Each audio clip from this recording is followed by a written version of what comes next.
वर्षासाठी आपल्याला व्याज द्यावं लागेल. किती टक्के दराने? 10% दराने. मग एका वर्षाचं व्याज किती द्यावं लागेल हे आपल्याला काढावं लागेल. आणि रास म्हणजे काय?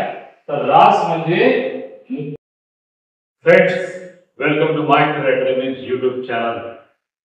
आपल्या बॅचचं नाव आहे वर्दी बॅच. वर्दी घ्यायची आहे की नाही आहे? तर आता आपण एक नवीन चॅप्टर स्टार्ट करतोय, त्याचं नाव आहे सरळ व्याज. मित्रांनो, सरळ व्याज ही कन्सेप्ट काय आहे, सिंपल इंटरेस्ट कशाला म्हणतात, हे जर आपल्याला कळलं ना तर हे चॅप्टर आपण अतिशय आरामात सॉल्व्ह का आरामात सॉल्व्ह कसे करू शकतो. आपल्याला त्यासाठी मुद्दल काय आहे, मुदत काय असते, दर काय असतो, व्याज काय असतं, रास काय असतं, हे सर्व माहिती पाहिजे की नाही, तरच आपल्याला कळेल ना. आता समजा मुद्दल काय असतं. मुद्दल म्हणजे अशी रक्कम की जी आपण कर्जाने घेतो किंवा कर्जाने देतो. जी रक्कम आपण कर्जाने घेतो किंवा कर्जाने देतो. आता उदाहरणार्थ एक आपला पार्ट आहे वेदांनी 10,000 रुपये बँकेतून कर्ज घेतले, म्हणजे मुद्दल किती रुपये आली? 10,000. आणि वेदांनी 10,000 रुपये राकेशला कर्जाने दिले, तर मुद्दल काय आली? 10,000 रुपये. मग मुद्दल म्हणजे काय की जी आपण कर्जाने रक्कम घेतो किंवा देतो त्याला म्हणतात मुद्दल, की जिच्यावर आपल्याला व्याज मिळतं ती रक्कम. बरोबर. आता मुद्दल हा विषय संपला. मुद्दल म्हणजे काय, त्याला इंग्रजीमध्ये प्रिन्सिपल म्हणतात. म्हणून शॉर्टकट मी प्रिन्सिपल लिहून ठेवलाय, प्रिन्सिपल अमाउंट. प्रिन्सिपल काय असतं की जी रक्कम आपण कर्जाने घेतो किंवा देतो. आता उदाहरणार्थ वेदांनी 10,000 रुपये कर्जाऊ घेतले बँकेकडून, कर्जाने घेतले. आता मुदत कोणी आपल्याला फुकट देईल का? तो व्याज आज पैसे घेतले उद्या लगेच व्याजाने द्यायचे, दिलं जाईल का? लगेच उद्या देता येईल का? नाही. तर त्यासाठी काहीतरी मुदत लागते. मुदत त्याला इंग्रजीत एन अक्षराने दर्शवितात. टर्म. किती वर्ष घेतले? आता समजा 2 वर्ष. आता दर काय असतो? दर काय असतो की एका वर्षात आपल्याला किती टक्क्याने व्याज द्यायचं आहे. कर्जाने रक्कम घेतली तर व्याज द्यावं लागेल. तर व्याज देताना आपल्याला काहीतरी रेट पाहिजे की नाही. मग रेट तो टक्क्यांमध्ये असतो. किती टक्के? 10%. समजा आपण 10%ने घेतले, म्हणजेच 10,000 रुपये मुद्दलाला 2 वर्षासाठी आपल्याला व्याज द्यावं लागेल. किती टक्के दराने? 10% दराने. मग एका वर्षाचं व्याज किती द्यावं लागेल हे आपल्याला काढावं लागेल. आणि रास म्हणजे काय? तर रास म्हणजे मुद्दल अधिक व्याज, याला म्हणतात रास. इंग्रजीत त्याला म्हणतात amount. Principal plus interest equals to amount. लक्षात आलं? काय काय? वेदांनी 10,000 रुपये कर्जाने घेतले, 2 वर्ष मुदत बँकेकडे मागितली, ती 2 वर्षात ती परत करेल. व्याजाचा दर आहे 10%. आता आपल्याला व्याज काढायचंय. तर व्याज काढण्यासाठी एक स्टँडर्ड फॉर्म्युला आहे. काय फॉर्म्युला आहे? सरळ व्याज बरोबर मुद्दल गुणिले मुदत गुणिले दर भागिले क्षम. हा एक छोटासा फॉर्म्युला आहे. काय? मुद्दल गुणिले मुदत गुणिले दर भागिले क्षम. आणि हेच इंग्रजी अक्षरात principal into N into R upon 100 आणि याला इंग्रजी म्हणतात इंटरेस्ट. हा एक फॉर्म्युला बनला आपला, बरोबर. मग आता आपल्याला काय करायचं आहे, व्याज काढायचे. किती दिवसासाठी, 2 वर्षासाठी.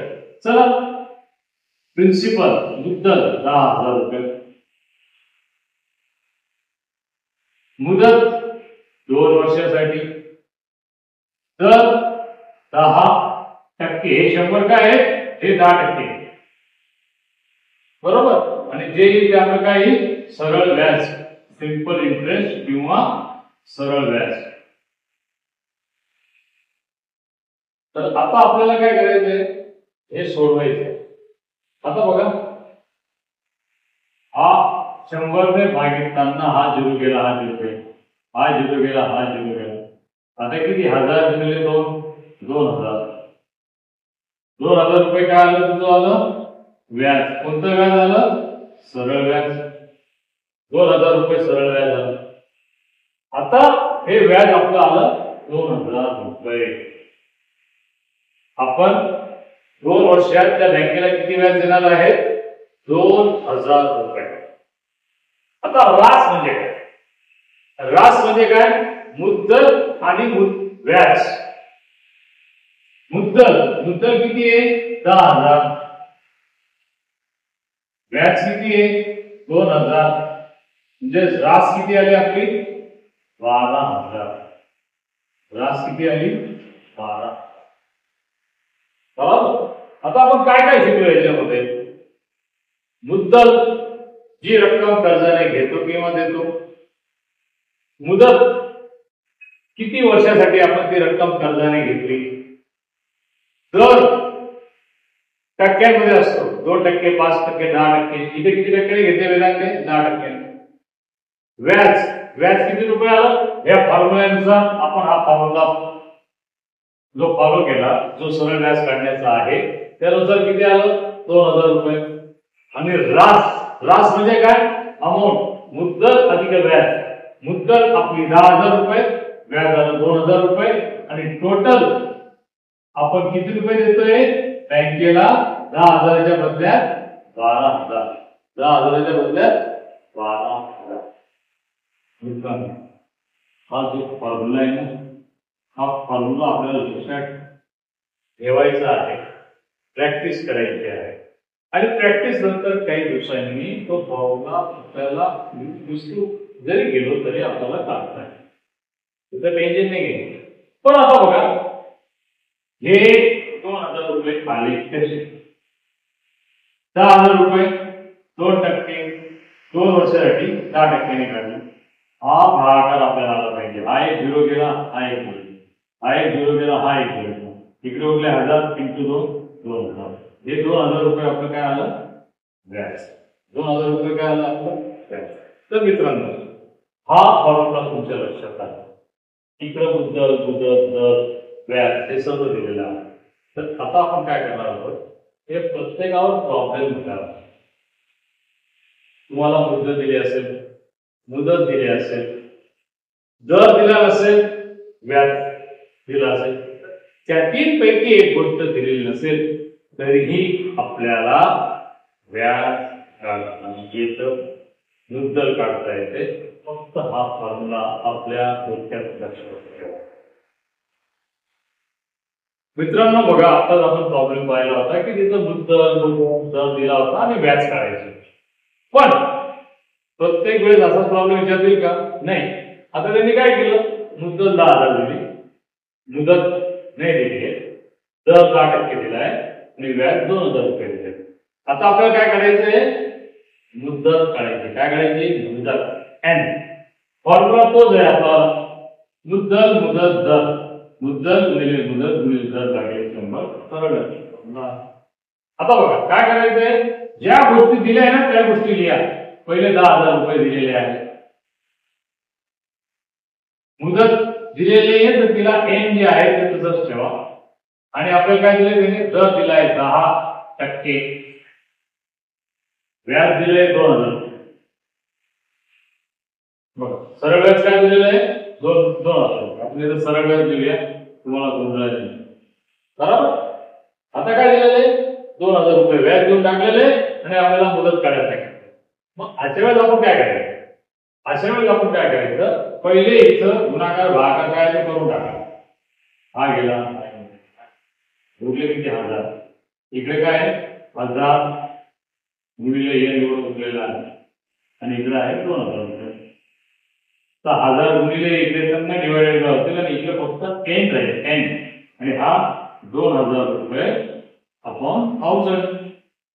तर हे 2 झिरो गेले, हे 2 झिरो, हा झिरो गेला, हा झिरो गेला, उरला काय 2. म्हणजे मुदत किती वर्षे आली 2.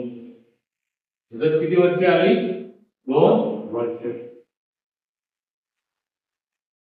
मुदत किती आली 2 वर्ष. बरोबर. आता बघा काय काय दिलेलं होतं त्यांनी आपल्याला, मुदत दिलेली होती. ती कशी काढली आपण, ज्या गोष्टी दिलेल्या आहेत त्या आधी लिहून घ्या. त्या लिहिल्या 10,000 रुपये मुदत दिली आहे, 10% दिलं. आपण काय केलं, हाय 100 ने ह्या 10,000 ला भागितलं, हे 2 झिरो गेले, हा एक गेला, हा एक गेला. मग आपण हा गुणिले रेसिप्रोकेट करताना पक्षांतर करताना तो भागीला येतो. फक्त येत आहे 1000 ने 2000 ला भागितलं तर किती आलं 2. म्हणजे आपली मुदत किती वर्ष आली 2 वर्ष. तर आता आपण दुसऱ्या प्रॉब्लेम मध्ये अजून दुसरी गोष्ट काय करणार आहोत मित्रांनो. आता बघा मुद्दल आपल्याला दिलेली नाहीये, मुदत दिलेली आहे, दर दिलेला आहे आणि व्याज दिलेला आहे.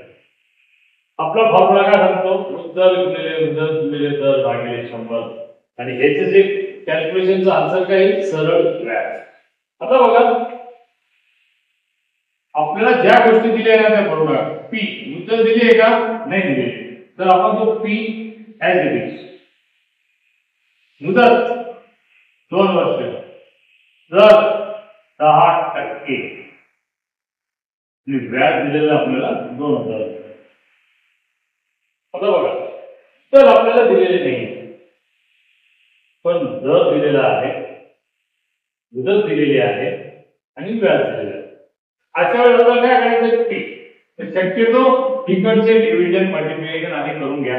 हा एक एक सुरू केला, बरोबर, हा वेट करेक्ट. आता काय करायचं, वरती उरलेलं काय आपल्याला हे बघा, पी वरती फक्त पी उरला आहे, खाली 5 उरलेला आहे आणि इकडे 2000, बरोबर. आता पक्षांतर आपल्याला काय करायचंय, पी काढायचंय. हा पी ला डिवाइडेड बाय आहे, तर तिकडे जाताना मल्टिप्लिकेशनला जाईल. म्हणजे कसं होईल ते 2000 मल्टिप्लाइड बाय, मग याचं उत्तर काय येणार आहे 10,000 बरोबर पी.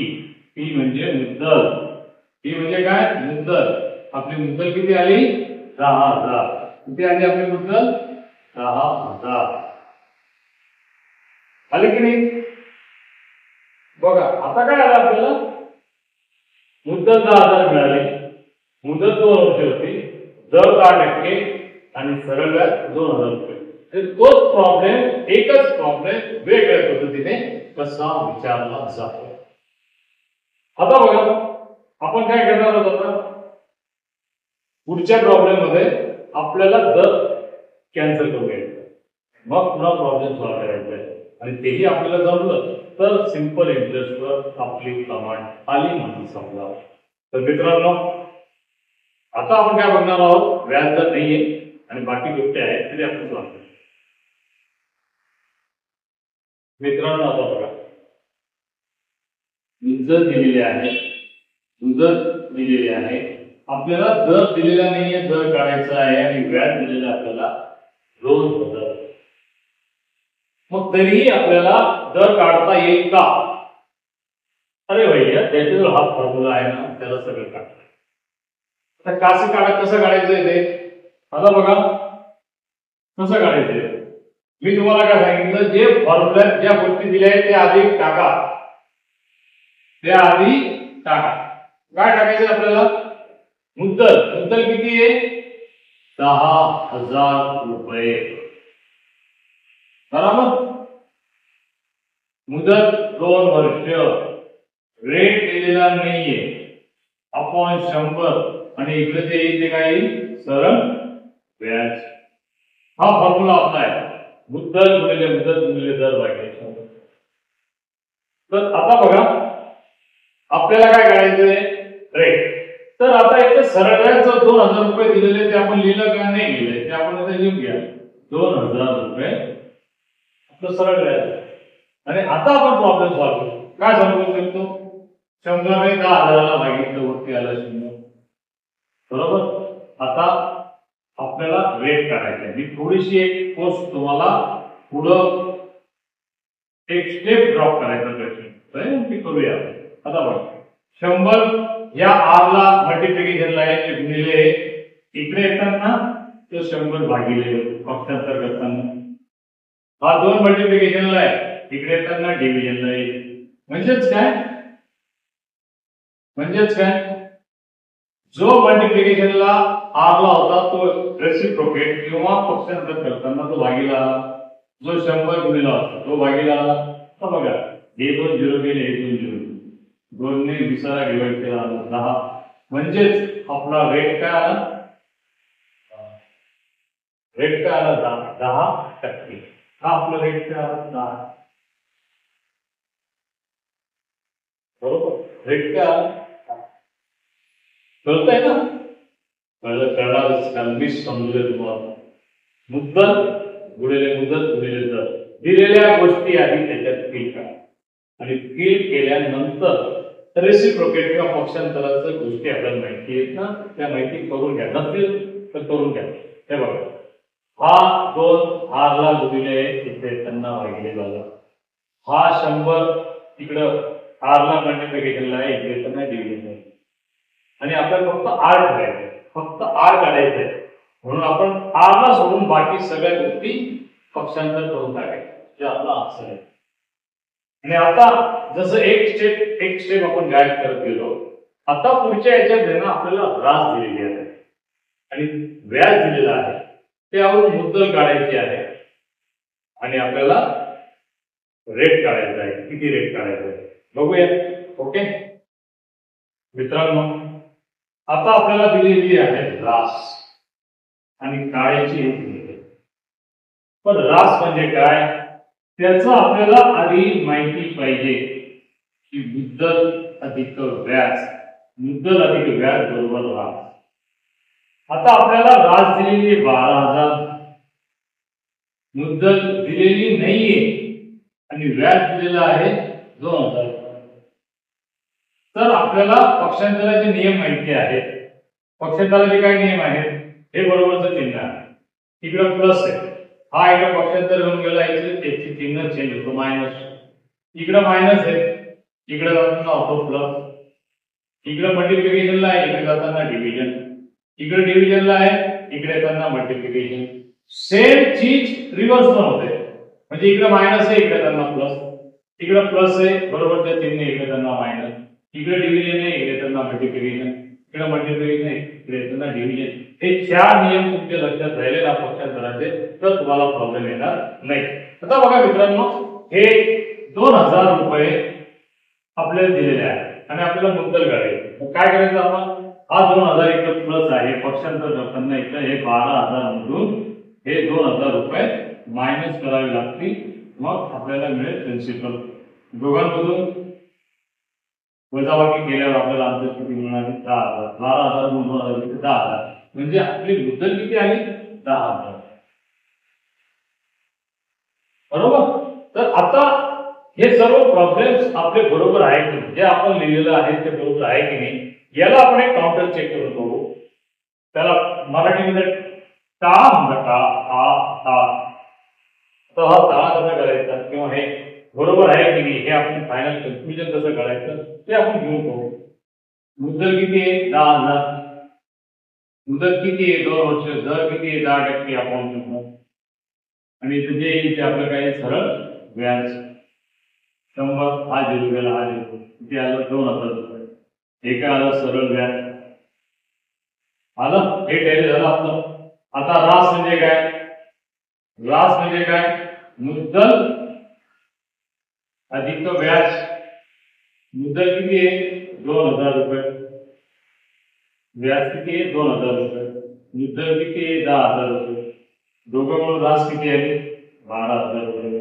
म्हणजे हे काही झालं की ना. तर ह्या ज्या बेसिक गोष्टी आहेत ह्या जर गोष्टी आपण शिकलो ना की जे तुम्हाला आता मी सांगितलंय तर तुम्हाला सरळ व्याजमध्ये प्रॉब्लेम येणार नाही, अतिशय सोपी पद्धत आहे.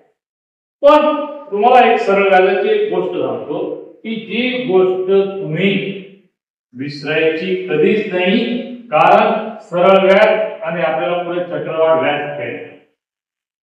सरळ व्याज आणि चक्रवाढ व्याज आपल्याला कंपॅरिझन बी करायचं आहे. पण सरळ व्याजचं वैशिष्ट्य काय आहे की समजा हे आपल्याला 2000 रुपये 2 वर्षाचे मिळाले आहेत. किती वर्षाचे?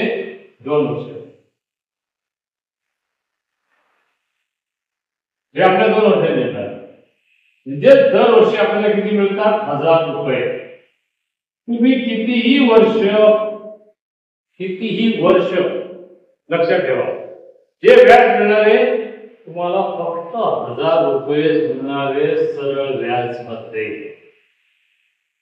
म्हणजे हे जरी 2000 रुपये 2 वर्ष दिसत असले तर पहिल्या वर्षी 1000 आणि दुसऱ्या वर्षी 1000 असे मिळून हे 2000 रुपये झाले. कारण आपण हा फॉर्म्युला रेट टाकला, पण हा जो एन आहे ना हा 2 रुपये टाकला. इथे 1 वर्ष पहिल्या वर्षी 1000 दुसऱ्या वर्षी 1000 इथे 1 लिहिला. आणि सरळ व्याज मध्ये व्याज नेहमी तेवढंच मिळतं, त्याच्यात बदल होत नाही. मात्र चक्रवाढ व्याज कसं काढायचं तेव्हा मी अजून एक्सप्लेनेशन देईन मित्रांनो. पण आता मला वाटतं की ह्या बेसिक गोष्टी तुमच्या झाल्या असतील तर तुम्ही लाईक शेअर आणि सबस्क्राईब जरूर करायचं आहे. आणि माय करिअर अकॅडमी मध्ये ऑनलाईन आणि ऑफलाईन ऍडमिशन घ्यायचं असेल तर डिस्क्रिप्शन बॉक्स मध्ये मोबाईल नंबर दिलेला आहे, तुम्ही त्याचा फायदा घ्या. कारण वर्दी आपल्याला पाहिजेच. काय? वर्दी आपल्याला पाहिजेच आहे. आणि त्यासाठी तुम्ही आपल्या YouTube चॅनलवर परिपूर्ण पद्धतीने अंकगणित तुम्हाला शिकवलं जाईल. 4 विषय शिकवले जातील, अंकगणित सुद्धा तुमचं करून घेतलं जाईल बेसिक पासून. म्हणून लाईक शेअर आणि सबस्क्राईब करायला विसरू